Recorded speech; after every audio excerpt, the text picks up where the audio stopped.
नमस्कार दोस्तों, आप देख रहे हैं 4 PM महाराष्ट्र और मैं हूं मयूर परीख। दोस्तों, शरद पवार ने राष्ट्रवादी कांग्रेस पार्टी की पुनः बांधनी यानी कि फिर एक बार पक्ष को नए सिरे से बनाने का काम शुरू कर दिया है।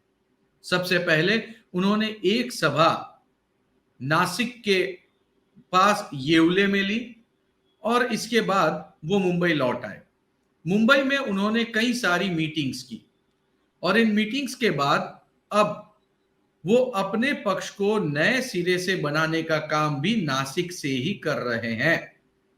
नासिक में उन्होंने उस डिस्ट्रिक्ट में जितने भी सब डिस्ट्रिक्ट यानी तहसीलें हैं, उन तमाम तहसील को प्रत्येक तहसील के हिसाब से पार्टी का स्ट्रक्चर नए सिरे से खड़े करने का काम शुरू किया है।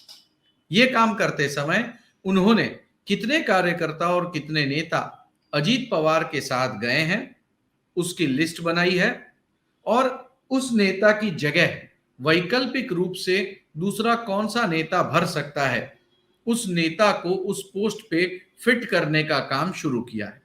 कुल मिलाकर अब राष्ट्रवादी कांग्रेस पार्टी के भीतर ही, चाहे पार्टी के सिंबल का और नाम का फैसला हुआ हो या न हुआ हो, शरद पवार ने निचले स्तर से पार्टी का जो स्केलेटन कहते हैं यानी कि जो ढांचा होता है उसे बनाना शुरू कर दिया है।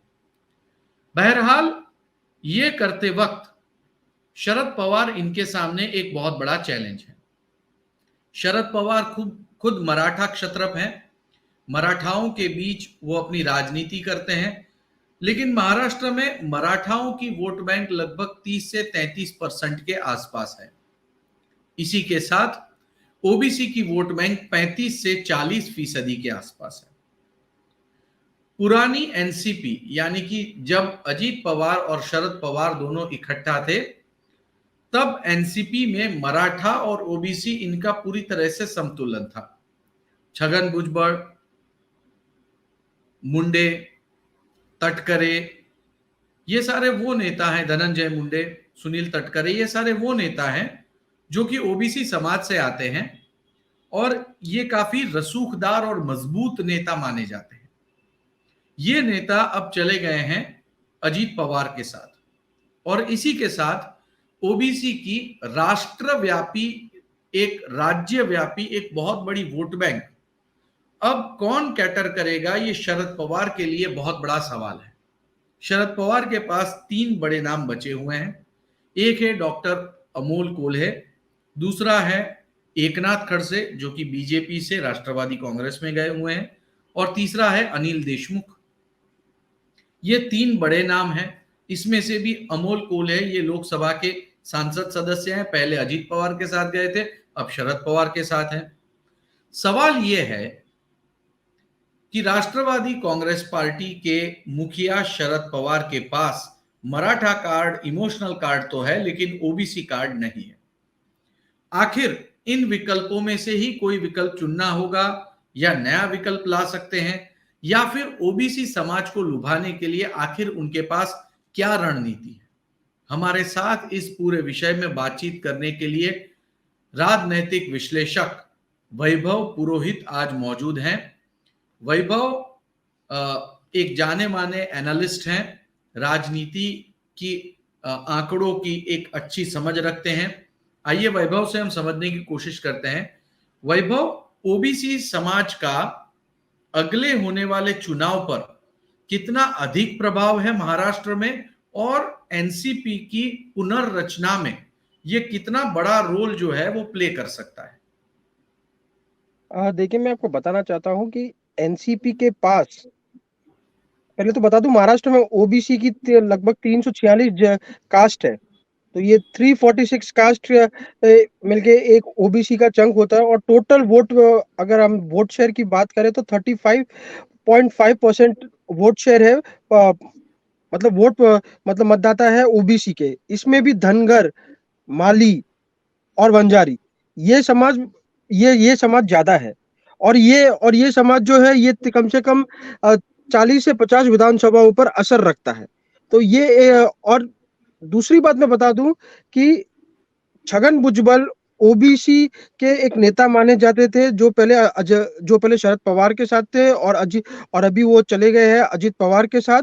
ये महाराष्ट्र में ओबीसी की कई प्रकार के कई मुद्दों पर ये रैली कर चुके हैं। ये दिल्ली में भी कई कब जाते थे तो ये ओबीसी फेस के रूप में ही जाते थे। तो इनका जाना शरद पवार के लिए एक नुकसान की बात है। और शरद पवार ने भी अपनी ही पार्टी को फिर से खड़ा करने के लिए ही उन्होंने नासिक से ही शुरुआत की है।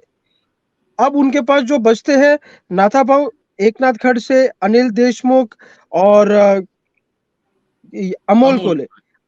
हाँ, अमोल कोले ये जो है इनको तो इन्होंने प्रचार समिति का अध्यक्ष भी बना दिया। अभी कितना असर डालते हैं ये समय बताएगा, क्योंकि ये शरद पवार को पता है कि कौन नेता कितना फायदा उनके लिए कब दे सकता है और कहाँ दे सकता है। तो ये उन्हें जानकारी है। देखते हैं अब वो किस प्रकार से पार्टी को खड़ा करते हैं, ये देखने वाली बात होगी।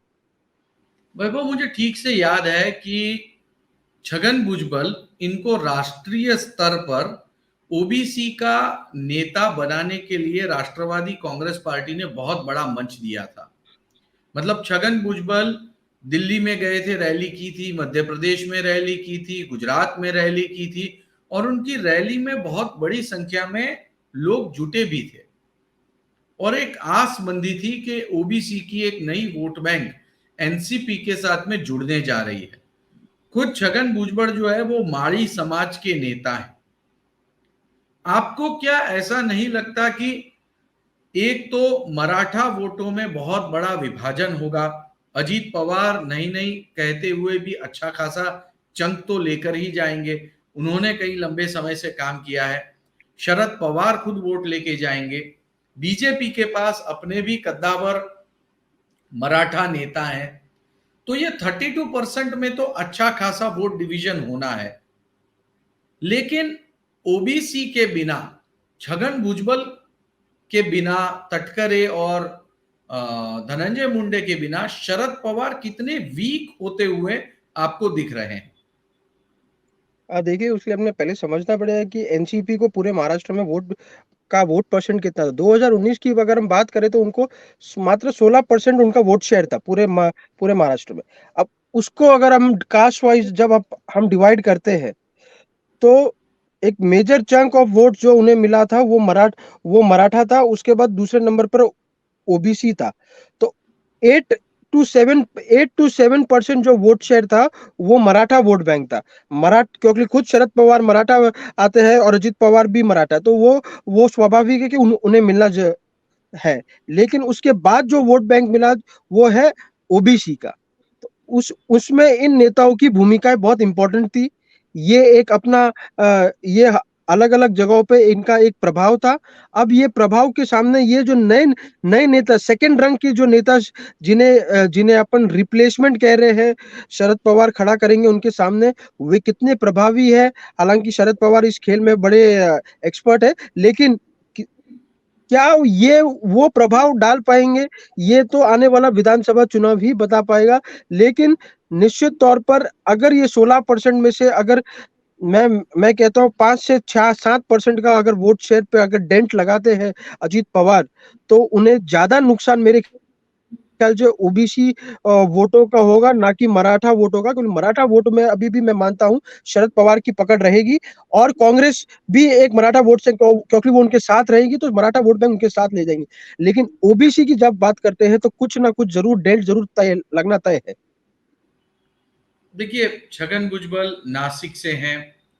नासिक में उनका अच्छा होल्ड है, जहां से शरद पवार ने अपना पक्ष को फिर से बनाना शुरू किया। बीड़ से धनंजय मुंडे हैं, वो बीड़ पूरे के पूरे एरिया और आजू बाजू के इलाकों को प्रभावित करते हैं। तीसरे जो नेता हैं वो सुनील तटकरे हैं, जो कोंकण रीजन में पूरी तरह से काम कर रहे हैं। तो हमें ये बताइए कि जो ओबीसी है वो एक वाइड स्प्रेड कम्युनिटी है पूरे के पूरे महाराष्ट्र में। मराठा की तरह, मराठा अगर हम देखें तो एक मराठवाड़ इलाके में वो बहुत ज्यादा कॉन्सेंट्रेटेड है। पश्चिमी महाराष्ट्र और उसमें हाँ बिल्कुल, पश्चिम महाराष्ट्र, मराठवाड़ा वगैरह उसमें है। कोंकण में थोड़ा कम देखने मिलता है। जी।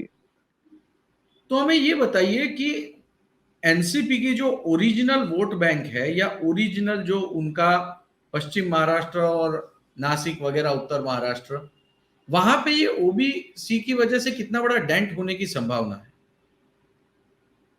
देखो, उनके जो ट्रेडिशनल वोट बैंक है ये पश्चिमी महाराष्ट्र में।